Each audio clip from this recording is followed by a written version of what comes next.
So guys, dito nga po pala kami sa Glorieta. Ang tagal na, mahigit 10 taon din na po kami nakabalik dito. Ito, nakapasyal ulit kami dito. Ito na po palang Glorieta ngayon. Parang lumiit. Ang gitna, binago ito. Dito yata nagkaroon ng kudita si Trillanes dati. Ayan guys. Ayan mga kapatid. Sa Glorieta tayo.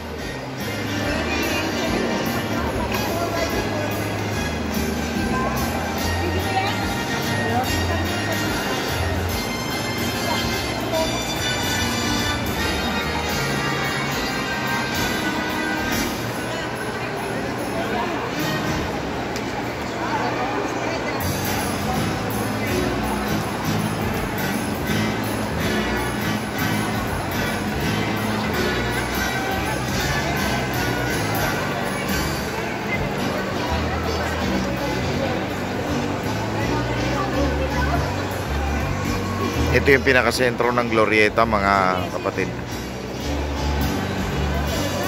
Doon.